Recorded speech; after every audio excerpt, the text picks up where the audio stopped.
అందరికీ praise lord.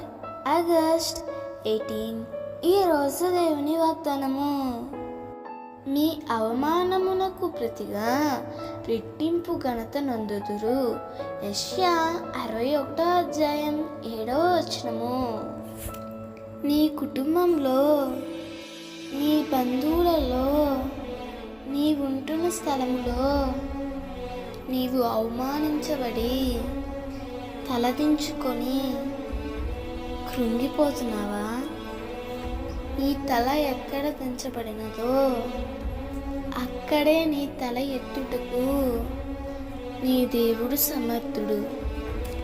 దావీదు ఇలా అంటాడు, యెహోవా నీవే నా కేడముగాను, నీవే నాకు అతిశయస్పదముగాను, నా తల ఎత్తువాడవుగా ఉన్నావు. దావీదు దేవునినే ఆధారం చేసుకొనినందున అవమానించబడిన ప్రతి స్థలంలో దేవుడు దావీదు తలను పైకెత్తాడు, ఘనత అనుగ్రహించాడు. ఈరోజు నీవు ఏ స్థితిలో తలదించుకున్నావో దానిని బట్టి బాధపడవద్దు. దావీదు వలె దేవునినే ఆధారం చేసుకో.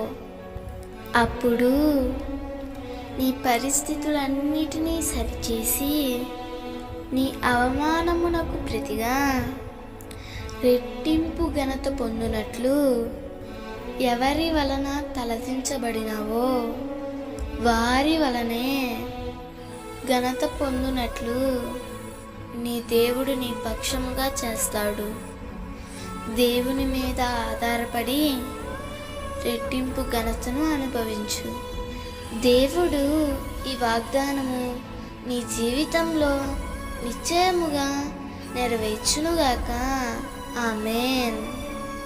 ఈ వాగ్దానం మీకు దీవెనగా ఉన్నట్లయితే తప్పకుండా మీ బంధువులకు, స్నేహితులకు షేర్ చేయండి, లైక్ చేయండి, ఆమెన్ అని కామెంట్ చేయండి.